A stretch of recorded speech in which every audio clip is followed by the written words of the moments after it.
कि दोस्तों एक तो आज के दिन को दुनिया भर में इंटरनेशनल इंटरनेट डे के रूप में मनाया जाता है, यानी विश्व इंटरनेट दिवस। और वहीं आज के दिन को वर्ल्ड स्ट्रोक डे के रूप में भी मनाते हैं, विश्व स्ट्रोक दिवस, लोगों को इस बारे में जागरूकता बढ़ाने के उद्देश्य से। चलिए आगे बढ़े अब अपन खबरों में। देखिए आप, अब भारत में ही बनेगी PCB, HDI PCB, camera module, copper clad laminated और पॉलीप्रोपाइलिन फिल्म्स। ये ढेर सारे आइटम्स जो हैं अब आपको मेड इन इंडिया देखने को मिलेंगे। इलेक्ट्रॉनिक कंपोनेंट्स हैं, ये काफी चीजें हैं। ये देख सकते हैं, खुद IT मंत्री ने ये PCB को बताते हुए अनाउंसमेंट किया। अभी एक दिन पहले मैंने आपको बताया था ना कि केंद्रीय इलेक्ट्रॉनिक्स मंत्री अश्विनी वैष्णव ने इलेक्ट्रॉनिक्स विनिर्माण योजना के सेक्टर के तहत 7 परियोजनाओं के पहले चरण की मंजूरी की घोषणा की है। तो अब ये सारी चीजें जो है आपको मेड इन इंडिया देखने को मिलेगी, भारत में ही बनेगी। इससे तकरीबन 5000 से ज्यादा रोजगार के नए अवसर भी पैदा होंगे, है ना। चलिए अगला अपडेट देखिए। छठ पूजा पर लोकल उत्पादों और कारीगरों को मिला बड़ा फायदा, 50,000 करोड़ रुपए से ज्यादा का व्यापार हुआ। केट की तरफ से ये डेटा जारी किए गए। और वहीं खबर है दोस्तों, भारत अंतर्राष्ट्रीय चावल सम्मेलन 2025 का आयोजन 30-31 अक्टूबर को नई दिल्ली में होगा। और अभी देश के वाणिज्य मंत्री पीयूष गोयल ब्रसेल्स की यात्रा पर हैं। भारत और यूरोपीय यूनियन मुक्त व्यापार समझौते पर तेजी लाने का भी आह्वान किया। खबर है, विकास और स्थिरता का संगम बना हमारा देश भारत। वित्तीय क्षेत्र में 65,000 करोड़ का हुआ विदेशी निवेश भी।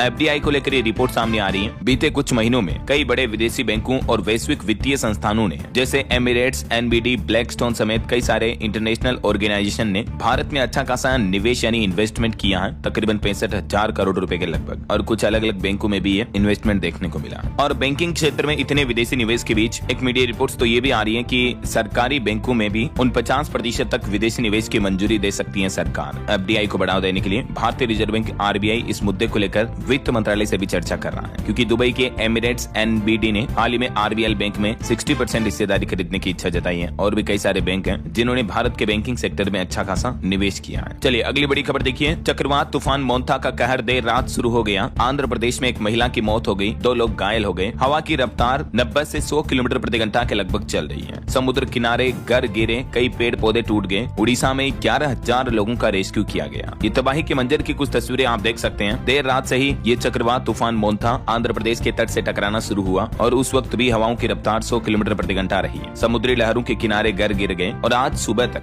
ये चक्रवात तूफान उड़ीसा के तटीय इलाकों तक पहुंच जाएगा। ये कोना सीमा आंध्र प्रदेश और मछलीपट्टनम आंध्र प्रदेश की तस्वीरें आप देख सकते हैं, जहां तूफान की वजह से पेड़ पौधे टूटने लगे, कई सारे घर गिर गए। और इसी चक्रवात तूफान मोंथा के चलते दोस्तों अगले 2-3 दिन मौसम विभाग ने कई राज्यों में भारी बारिश की चेतावनी जारी की है। आगे मैं आपको बताऊंगा और भी पूरे मौसम समाचार विस्तार से। फिलहाल देखिए अगला अपडेट। देखिए मध्य प्रदेश में दवाओं को लेकर सरकार ने नया नियम लागू कर दिया है। MP में दवाओं पर अब QR कोड होना अनिवार्य होगा और जैसे ही उस QR कोड को आप स्कैन करोगे, दवा की पूरी जानकारी मिल जाएगी आपको। इस दवा को कौन सी कंपनी बनाती है, इसमें क्या क्या घटक कंपोनेंट डाले जाते हैं, वगैरह वगैरह। मतलब उस QR कोड से उस पूरी दवा की, उस कंपनी की पूरी कुंडली आप देख पाओगे, समझ रहे हो। हाल ही में आपको बताऊंगा मध्य प्रदेश में बच्चों से कफ सिरप के मौत के मामले सामने आए। उसके बाद अब सरकार ने दवा आपूर्ति की निगरानी को और मजबूत करने का निर्णय लिया है। इसके अलावा स्वास्थ्य विभाग का ये भी कहना है कि इस कदम से नकली और मिलावटी दवाओं पर भी रोक लगाने में काफी मदद साबित होगी। दवाओं पर बारकोड सिस्टम से किसी भी तरह की दवाओं की ट्रैकिंग ट्रेसिंग करना आसान हो जाएगा, राइट। और मध्य प्रदेश राज्य देश का ऐसा पहला राज्य बन चुका है जहाँ सरकारी अस्पतालों में सप्लाई होने वाली सभी दवाओं पर भी ये barcode system, QR code system लगाया जाएगा, समझ रहे हो। अभी पहले चरण में 1200 तरह की दवाओं पर GS1 सिस्टम लागू होगा, जिसमें आपको ये डिटेल्स देखने को मिलेगी, देख सकते हैं आप, है ना। और चलिए अगला अपडेट देखिए दोस्तों। भारत की औद्योगिक उत्पादन वृद्धि दर बीते महीने सितंबर में 4% रही, जिसमें वाहन, इलेक्ट्रॉनिक सामान क्षेत्र का दमदार प्रदर्शन देखने को मिला। वहीं नीति आयोग ने अपनी एक रिपोर्ट में बताया कि घरेलू आर्थिक उत्पाद में सेवाओं का बड़ा योगदान है। पिछले क्षेत्रों में सेवा कारोबार का भी विस्तार हुआ है, 55% तक योगदान रहा इसमें। भारतीय रिजर्व बैंक RBI से एक अपडेट आ रहा। सरकारी खर्च के लिए बॉन्ड बिक्री से 32,000 करोड़ रुपए जुटाएगी केंद्र सरकार। 31 अक्टूबर को होगी इसकी नीलामी। भारत सरकार की तरफ से एक नीलामी के माध्यम से 4 दिनांकित प्रतिभूतियों की बिक्री की घोषणा की है। तो RBI के पोर्टल पर आपको ज्यादा डिटेल्स देखने को मिल जाएंगी। 5,000 करोड़ से लेकर 11,000 तक के बॉन्ड्स जारी किए जाएंगे गवर्नमेंट की तरफ से, है ना। चलिए अगला अपडेट देखिए। खाद पर 38,000 करोड़ की सब्सिडी को मंजूरी दी। केंद्र की नरेंद्र मोदी सरकार ने किसानों को बड़ा तोहफा दिया है। केंद्रीय मंत्रिमंडल की कैबिनेट बैठक हुई बीते दिन और इसमें सरकार ने रबी फसल सीजन के लिए फास्फोरस और पोटास यानी खाद उर्वरक सब्सिडी के लिए 37,952 करोड़ रुपए की मंजूरी दे दी है। तो कहने का मतलब फर्टिलाइजर, DAP खाद वगैरह पर किसान भाई लोगों को जो है ये सब्सिडी का फायदा मिलता रहेगा, सस्ती खाद मिलती रहेगी उनको, है ना। अच्छा, इसके अलावा भी केंद्रीय कैबिनेट बैठक में कुछ और बड़े फैसले लिए गए। एक तो कृषि मंत्रालय ने तेलंगाना समेत 4 और राज्यों से 15,000 करोड़ रुपए की खरीफ फसलों की खरीद योजना को भी मंजूरी दे दी है। तेलंगाना, उड़ीसा, महाराष्ट्र और मध्य प्रदेश, इन राज्यों के किसान भाई लोगों को अब MSP पर अपनी फसलें बेचने का ज्यादा मौका मिलेगा। सरकार की तरफ से ये खरीद योजना को मंजूरी दी। केंद्रीय कृषि मंत्री शिवराज सिंह चौहान ने खुद इस बात की घोषणा की है। ठीक है, और इसके अलावा सबसे बड़ी घोषणा सरकार ने ये की है, देखिए आप, 8वें वेतन आयोग की शर्तों को भी मंजूरी दे दी है। 1 जनवरी 2026 से ये लागू हो सकता है और केंद्र सरकार के इस फैसले से देश के 50 लाख कर्मचारियों और 69 लाख पेंशनरों को फायदा होगा। केंद्रीय रेल और IT मंत्री अश्विनी वैष्णव ने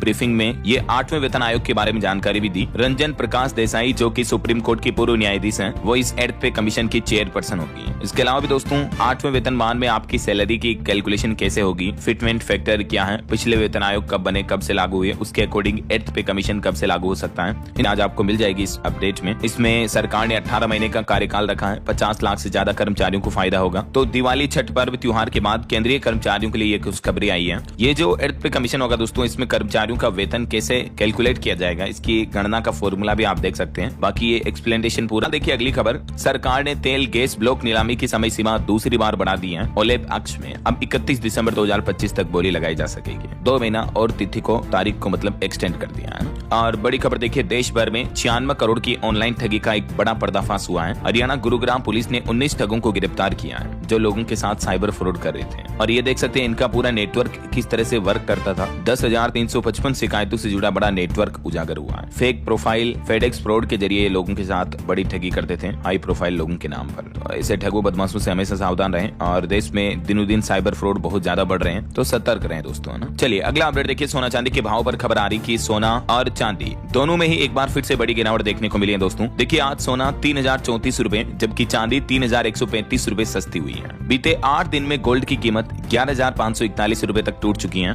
और चांदी तो लगभग 27,334 रुपए तक कम हुई है। सोने चांदी के भाव में दिवाली के बाद से आप देख पा रहे होंगे लगातार ये भारी गिरावट देखने को मिल रही है। IBJA यानी India Boolean and jewellers association के लेटेस्ट रेट के मुताबिक अभी सोने का भाव जो है 10 ग्राम सोने की कीमत वो 3,000 रुपए और टूटकर 1,18,043 पर आ गई है। और चांदी की बात करें तो चांदी का दाम 3,135 टूटकर अभी 1,41,896 रुपए प्रति किलो पर पहुंच चुकी है, जबकि 1,80,000 के पास पहुंच चुकी थी चांदी, आपको पता होगा। बाकी ये अलग अलग कैरेट के हिसाब से गोल्ड का प्राइस भी आप देख सकते हैं स्क्रीन पर। ओके, और चलिए आगे बढ़ते हैं खबरों में। देखिए आप, अब जल्दी आपको किसी का कॉल आएगा तो उनके मोबाइल नंबर के साथ उनका नाम भी नजर आएगा। सरकार की तरफ से टेलीकॉम कंपनियों को एक निर्देश जारी किया गया है। अब कॉल आने पर नंबर के साथ नाम भी दिखेगा, जैसे ट्रू कॉलर पर दिखता है ना आपको, ठीक वैसे ही। यहाँ तक कि दूरसंचार विभाग ने टेलीकॉम कंपनियों को यह सुविधा किसी एक सर्कल में 1 सप्ताह के अंदर अंदर शुरू करने का निर्देश दिया है और पहले 60 दिन का इसका सफल परीक्षण किया जाएगा। उसके बाद इसे पूरे देश में लागू किया जाएगा, यानी मोबाइल पर नंबर के साथ कॉलर का सीधा नाम भी दिखेगा। आए दिन होने वाली धोखाधड़ी को रोकने के लिए ट्राई और DOT यानी डिपार्टमेंट ऑफ टेलीकम्युनिकेशन की तरफ से मिलकर यह बड़ा फैसला लिया गया है। वैसे तो एक ट्रायल इसका पिछले साल भी हुआ था, लेकिन अब कॉलिंग नेम प्रेजेंटेशन CNAP नाम की इस सर्विस पर ट्राई और डॉट के बीच सहमति भी बन चुकी है। तो अब अननोन नंबर से कॉल आने पर आपको मोबाइल स्क्रीन पर कॉलर के नंबर के साथ उसका नाम भी दिखेगा, वो भी बिना कोई ऐप यूज की, जैसे ट्रू कॉलर वगैरह की कोई जरूरत नहीं पड़ेगी, समझ रहे हो। और इसमें भी सबसे इंटरेस्टिंग बात पता है क्या, ये जो नाम दिखेगा आपको, ये नाम वही होगा जो यूजर ने मोबाइल नंबर कनेक्शन लेते समय ID प्रूफ में दिया होगा। जो आपके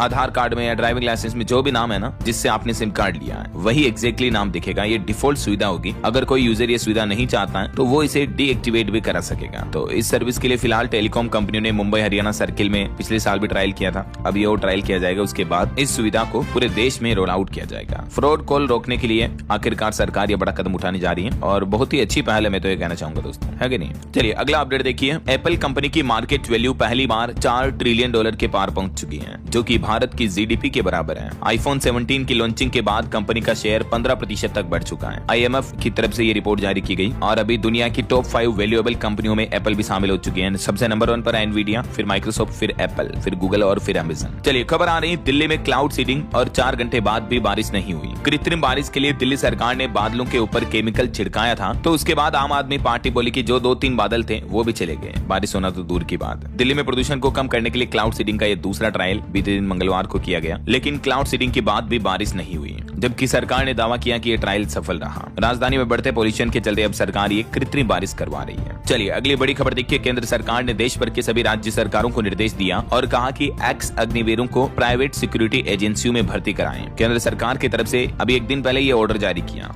जिसमें जो भी पूर्व अग्निवीर जवान है उनकी कहीं न कहीं प्राइवेट सिक्योरिटी एजेंसी या ट्रेनिंग इंस्टीट्यूट में उनकी भर्ती पक्का करें, क्योंकि ऐसे जवानों को आर्म्ड फोर्सेज में काम करने का पहले से ही अनुभव होता है। तो ऐसे जवानों को नौकरी भी मिल पाएगी और उनकी स्किल का सही यूटिलाइज भी हो पाएगा, है ना। गृह मंत्रालय की तरफ से इस संबंध में सभी राज्यों और केंद्र शासित प्रदेशों को लेटर भी भेजा गया, जो कि अग्निवीर जवानों के लिए बहुत ही अच्छी बात है वाकई में। और वहीं खबर है, असम के सिंगर जुबिन गर्ग की मौत मामले में 5 आरोपियों की न्यायिक हिरासत 14 दिन के लिए बढ़ाई गई। बीएसएफ ने बांग्लादेश बॉर्डर पर 2.5 करोड़ के लगभग तस्करी का सोना भी बरामद किया। और देश की राजधानी दिल्ली में एमसीडी की 12 वार्डों में 30 नवंबर को उपचुनाव होगा, 3 दिसंबर को नतीजे भी आएंगे। चलिए अगली खबर देखिए। देश के सर्वोच्च न्यायालय सुप्रीम कोर्ट का कहना है कि डॉक्टर्स का ध्यान रखना हमारी जिम्मेदारी है, नहीं तो समाज हमें माफ नहीं करेगा। कोविड में एक मृत प्राइवेट डॉक्टर्स को सरकारी बीमा का लाभ मिले, इस केस मामले पर सुनवाई करते हुए सुप्रीम कोर्ट ने ये अहम टिप्पणी की है और उस डॉक्टर उस स्वास्थ्य कर्मी को फायदा देने के हित में फैसला सुनाया। चलिए खबर आ रही है, आरएसएस संगठन देश भर में 1 लाख हिंदू सम्मेलन करेगा। 25 से 40 दिनों का घर घर संपर्क अभियान चलेगा और युवाओं के लिए भी खास कार्यक्रम आयोजित होंगे। राष्ट्रीय स्वयंसेवक आरएसएस की स्थापना के 100 साल पूरे होने के मौके पर ये हिंदू सम्मेलनों का आयोजन किया जाएगा। आरएसएस की तरफ से ये प्लान बनाया गया 30 अक्टूबर से ही।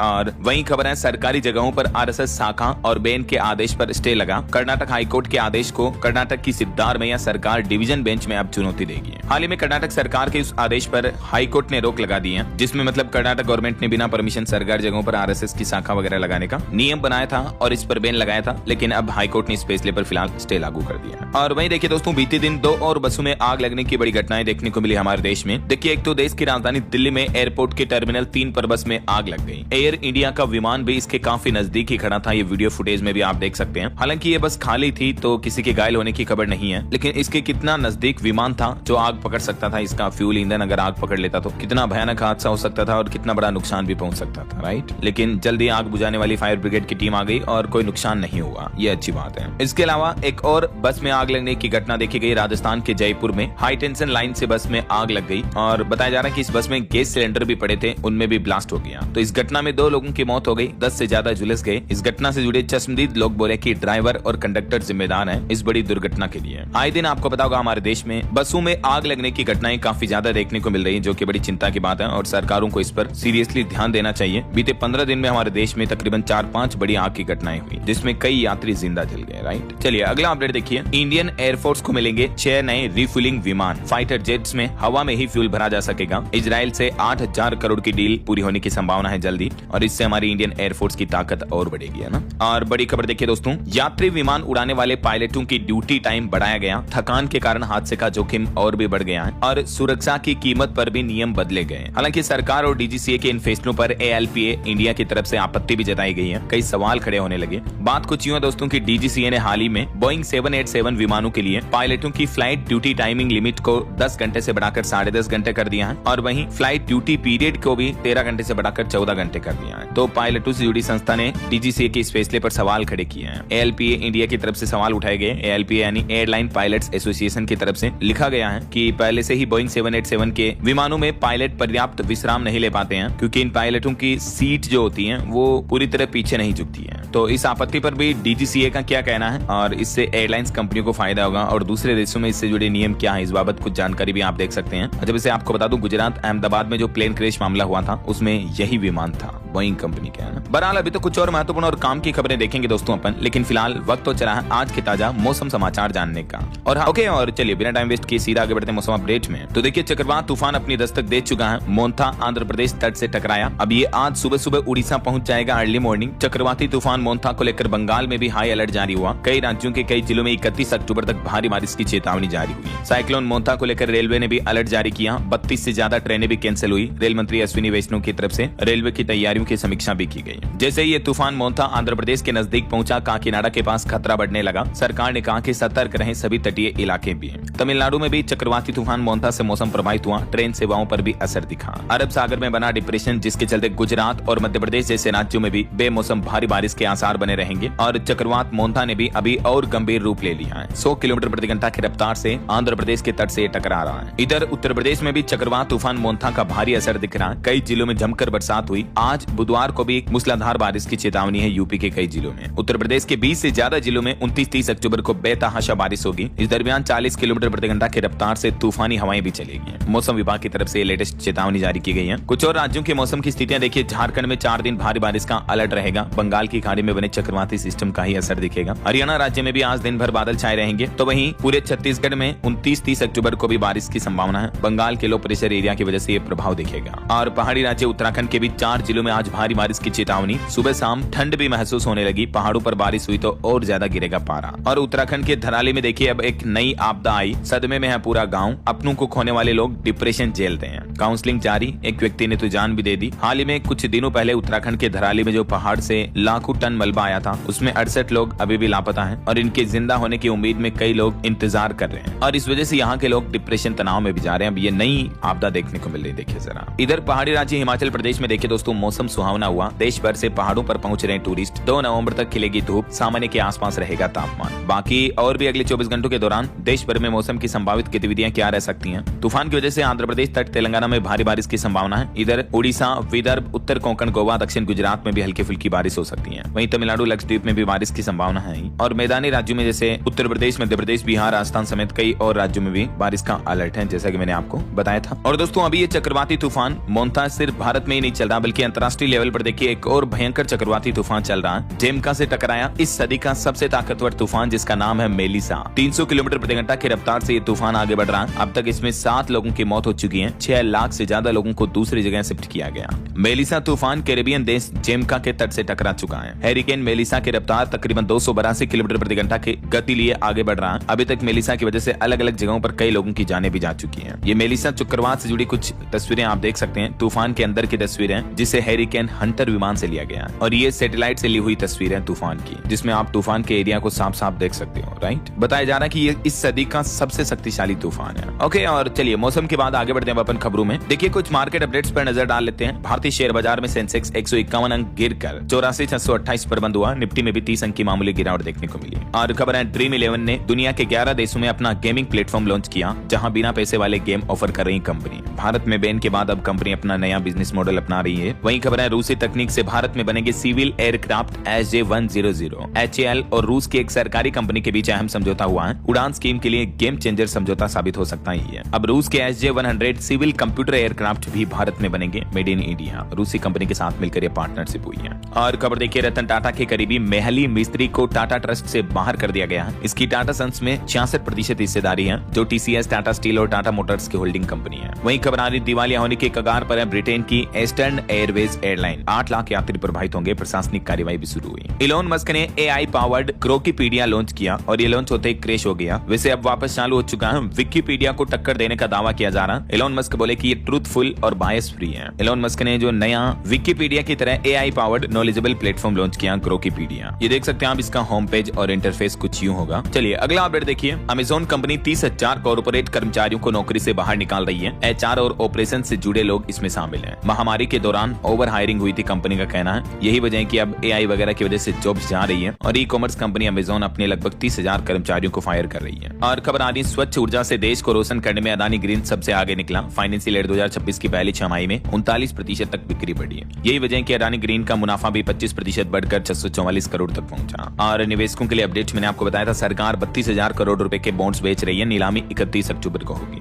निवेशकों के लिए ये सेफ इन्वेस्टमेंट का एक तरह का मौका है, क्योंकि गवर्नमेंट बॉन्ड में निवेश करना सबसे सेफेस्ट माना जाता है। RBI के ऑनलाइन पोर्टल या बैंक पोस्ट ऑफिस के जरिए आप भी निवेश के लिए आवेदन कर सकते हैं। और बैंक हॉलीडे पर खबर आ रही, अगले महीने नवंबर में लगभग 11-12 दिन बैंक बंद रहेंगे। 5 तो रविवार आएंगे, 2 शनिवार होंगे, सेकंड 4 सैटरडे छुट्टी रहती है। इसके अलावा भी अलग अलग जगहों पर 4 दिन बैंकों में कामकाज नहीं होगा, कुछ फेस्टिवल वगैरह की वजह से, ठीक है ना, जैसे गुरु नानक जयंती वगैरह के त्योहार आएंगे। तो ये कंप्लीट लिस्ट आप देख सकते हैं नवंबर में कब कब बैंक बंद रहने वाले, किन किन राज्यों में किस वजह से। बाकी नवंबर आप छठ महापर्व पूजा के आखिरी दिन उगते सूरज को अर्घ्य दिया गया। दिल्ली में 1300 घाटों पर स्नान हुआ। ऑस्ट्रेलिया, अमेरिका समेत दुनिया भर में ये पूजा देखी गई। वहीं खबर है अयोध्या राम मंदिर का ध्वज आंधी तूफान में भी लहराता रहेगा। 360 डिग्री घूमेगा ये। PM मोदी 25 नवंबर को ये ध्वज को फहराएंगे। 10,000 मेहमान बुलाए गए, 3,000 रूम भी बुक किए गए। और खबर देखिए उत्तराखंड में केदार सभा के अध्यक्ष बोले कि इस धाम को पर्यटन से ना जोड़ें, मान्यताओं के साथ खिलवाड़ हो रहा। 60% लोग सिर्फ वीडियो बनाने आते हैं। उन्होंने ये आरोप भी लगाया। केदारनाथ धाम के कपाट वैसे तो शीतकालीन सत्र के लिए बंद हो चुके हैं और इस साल स्थानीय लोगों के साथ व्यापारियों को भी 400 करोड़ से ज्यादा का फायदा हुआ है। और खबर देखिए बागेश्वर धाम के पंडित धीरेन्द्र कृष्ण शास्त्री के ऑनलाइन इंटरनेट पर कुछ डीप फेक वीडियो वायरल हो रहे हैं, जिसमें एक में वो हवा में उड़ते हुए दिखते हैं, एक वीडियो में अमेरिकी पुलिस उनको पकड़ते हुए दिखती है। वो बोले कि विदेशी IT टीमें पीछे लगी हैं, बदनाम करना चाहते मुझे। ये कुछ वीडियोस की फुटेज भी आप देख सकते हैं। वहीं देखिए मध्य प्रदेश में छतरपुर में महाशिवरात्रि पर बागेश्वर धाम में होगा 300 बेटियों का विवाह।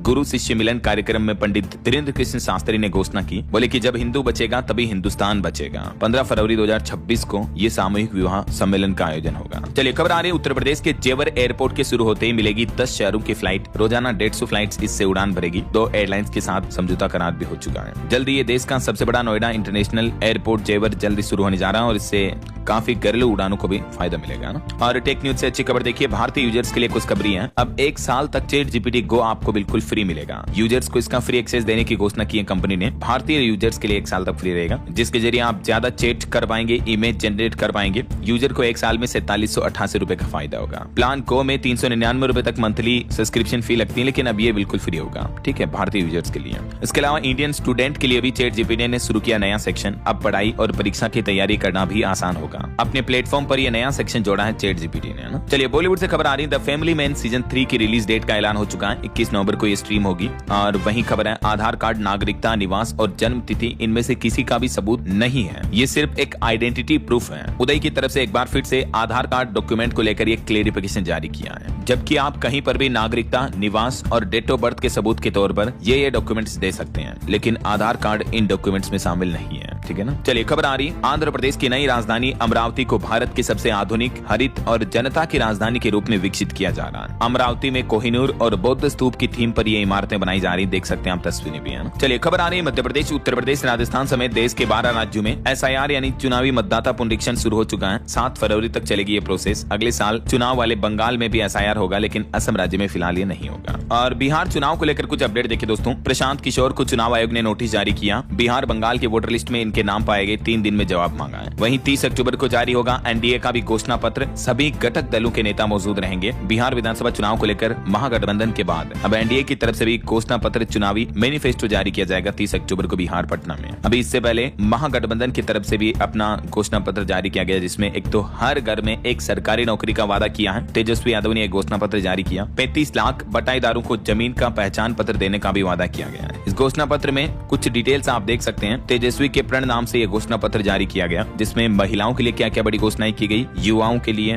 गरीबों के लिए, किसान भाई लोगों के लिए, इंफ्रास्ट्रक्चर के लिए। और तेजस्वी ने ये 5 फ्रीबीज के भी अनाउंसमेंट किए। हर परिवार को 200 यूनिट बिजली फ्री मिलेगी, प्रतियोगिता परीक्षाओं के फॉर्म बिल्कुल फ्री होंगे, 25 लाख तक का स्वास्थ्य बीमा फ्री होगा, वगैरह वगैरह। तो ये कहने का मतलब महागठबंधन की तरफ से इलेक्शन मैनिफेस्टो जारी किया गया और NDA भी 30 तारीख को कल जारी कर देगा। तो महागठबंधन के घोषणा पत्र में पुरानी पेंशन और वक्फ कानूनों को लेकर भी बातचीत की गई, जिसमें कहा गया कि हमारी सरकार आई तो पुरानी पेंशन स्कीम को वापस लागू किया जाएगा और वक्फ कानून संशोधन को निरस्त किया जाएगा। इस बीच इधर बिहार के मुख्यमंत्री नीतीश कुमार ने भी एक और बड़ी घोषणा की। बिहार में स्थापित होंगे AI व सेमीकंडक्टर इकाइयों के क्लस्टर भी। और उत्तराखंड के मुख्यमंत्री पुष्कर सिंह धामी भी कल 30 अक्टूबर को बिहार आएंगे, 2 जनसभाओं को संबोधित करेंगे। आज मुख्यमंत्री योगी आदित्यनाथ भी 29 अक्टूबर को बिहार बक्सर में जनसभा करेंगे और गृह मंत्री अमित शाह भी बिहार के दरभंगा अलीनगर में जनसभा करेंगे आज 29 तारीख को। मध्य प्रदेश के मुख्यमंत्री डॉक्टर मोहन यादव का भी आज 29 अक्टूबर को ये बिहार दौरा होने जा रहा है। तो कहने का मतलब चुनावी तैयारियों का, जनसभाओं का माहौल जोरों शोरों से चल रहा है, राइट। और कुछ इंटरनेशनल न्यूज अपडेट देखिए दोस्तों। अमेरिकी राष्ट्रपति डोनाल्ड ट्रंप को नोबेल के लिए नॉमिनेट करेगा जापान। ट्रंप ने PM तकाइची से मुलाकात की। दोनों देशों के बीच ट्रेड और सिक्योरिटी को लेकर भी बातचीत हुई।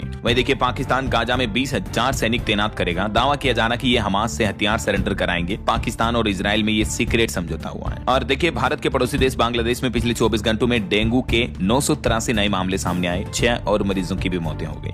वहीं खबर है चीन और थाईलैंड से आने वाली सस्ती टीबी की दवाओं की भारत ने जांच शुरू की। इन पर एंटी डंपिंग शुल्क भी लगाया जा सकता है। और इधर पाकिस्तान ने बांग्लादेश को कराची पोर्ट इस्तेमाल करने का भी ऑफर दिया। 20 साल बाद दोनों देशों के बीच आर्थिक मुद्दों को लेकर बातचीत हुई। भारत ने बांग्लादेश की ट्रांजिट सुविधा रोकी थी, तो अब पाकिस्तान नजदीक जा रहा बांग्लादेश के। चलिए आगे बढ़ते हैं अपन खबरों में। देखिए कुछ रिपोर्ट्स आ रही है। भारत में सितंबर में औद्योगिक उत्पादन 4% बढ़ा। मैन्युफैक्चरिंग सेक्टर में ये बढ़ोतरी देखने को मिली। और भारत का स्वच्छ ऊर्जा मिशन भी तेज है। समय से पहले 50% गैर जीवाश्म क्षमता हासिल की हमारे देश ने। वहीं एक चौंकाने वाली रिपोर्ट सामने आ रही है। देखिए आप, लंदन बना वैश्विक फोन चोरी का सबसे बड़ा गढ़। बीते वर्ष लंदन शहर में रिकॉर्ड तोड़ 80,000 मोबाइल फोन की चोरी हुई। इंग्लैंड की राजधानी लंदन में मोबाइल फोन चोरी की घटनाएं बहुत ज्यादा बढ़ रही है, मतलब देखिए आप। चलिए अगला अपडेट आ रहा। मध्य प्रदेश में अब सभी तरह की सरकारी नौकरी के लिए एक ही एग्जाम होगा। मुख्यमंत्री मोहन यादव बोले कि UPSC के जैसे ही हम परीक्षा कराएंगे, कर्मचारी आयोग भी बनेगा। अब सरकारी नौकरियों के लिए UPSC समान एकीकृत परीक्षा प्रणाली लागू की जाएगी मध्य प्रदेश में। MP सरकार ये प्लान कर रही है और 3 साल में 20,000 पद भरे जाएंगे। 3 साल में में पुलिस भर्तियां भी पूरी होगी। ये कुछ बड़े अनाउंसमेंट किए गए मोहन यादव ने। चलिए खबर आ रही है, उत्तर प्रदेश में बनेंगे 8 नए एक्सप्रेसवे, 30 जिलों को होगा फायदा। कुछ पर काम भी शुरू हो चुका है। वहीं उत्तर प्रदेश में बड़े पैमाने पर IAS अधिकारियों के तबादले किए गए, 46 से ज्यादा को इधर से उधर किया। उत्तराखंड राज्य स्थापना रजत जयंती समारोह के दिवस के रूप में मनाया जाएगा। 9 दिन तक मनेगा सांस्कृतिक उत्सव, हिमालय कला और संस्कृति भी दिखेगी। 1 नवंबर की सुबह इस उत्सव की शुरुआत होगी। अलग अलग राज्यों की झांकियां और झलकियां देखने को मिलेगी इसमें आपको, है ना। और उत्तराखंड के मुख्यमंत्री पुष्कर सिंह धामी ने शारदा कॉरिडोर परियोजना की समीक्षा भी की। 3300 करोड़ से बदलेगा 200 वर्ग किलोमीटर का नक्शा। इधर देखिए, हिमाचल के मुख्यमंत्री सुखविंदर सिंह सुक्खू बोले कि CBSE स्कूलों के अध्यापकों का बनेगा अलग कैडर, ममलीग बनेगी तहसील भी।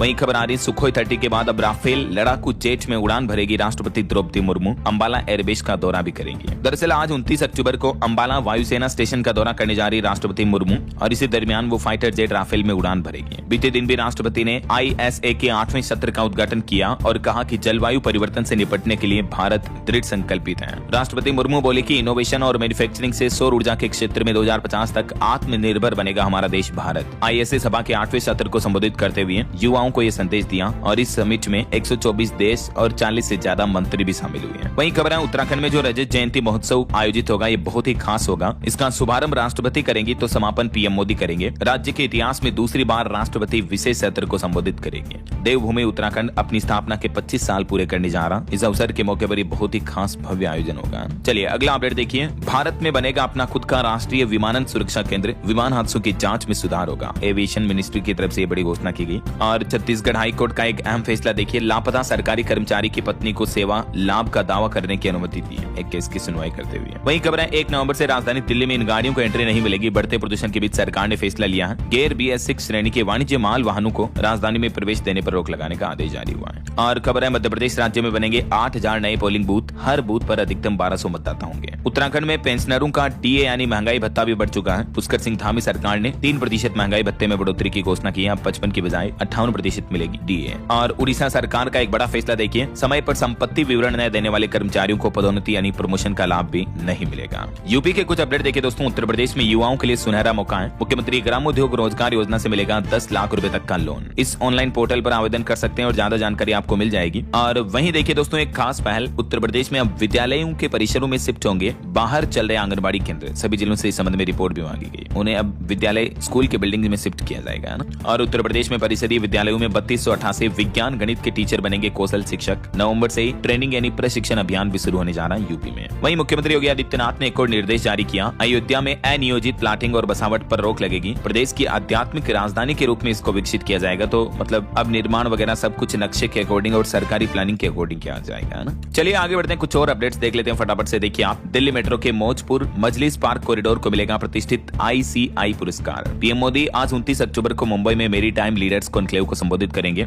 और PM पर छपी किताब the Modi story reflection on leadership and life Amazon पर लाइव हो चुकी है, आप बाय कर सकते हैं इसे। और वहीं आने वाले 25 नवंबर को अयोध्या राम मंदिर में श्रद्धालुओं को दर्शन करने की अनुमति भी नहीं होगी। सिर्फ आमंत्रित लोगों को ही मौका मिलेगा। 8000 लोगों को आमंत्रित किया गया क्योंकि इस दिन ध्वजारोहण किया जाएगा राम मंदिर पर, है ना। और खबर है, कोलकाता मेट्रो का डिजिटल अपग्रेड हुआ। अब मोबाइल ऐप से ही आप टिकट बुकिंग और यात्रा कर पाएंगे। केंद्र सरकार ने नागालैंड राज्य को SDRF की दूसरी किस्त के रूप में 20 करोड़ रुपए की अग्रिम राशि जारी करने की मंजूरी दे दी है। देश के परिवहन मंत्री नितिन गडकरी ने जन केंद्रित बुनियादी ढांचे पर जोर दिया। देश भर में 670 सड़क किनारे सुविधाएं विकसित की गई। और खबर है, कल 28 अक्टूबर से यह नया आदेश जारी हो चुका। संयुक्त अरब अमीरात में अब भारतीय नागरिकों को भी एम्बेडेड चिप वाले E-पासपोर्ट ही जारी किए जाएंगे।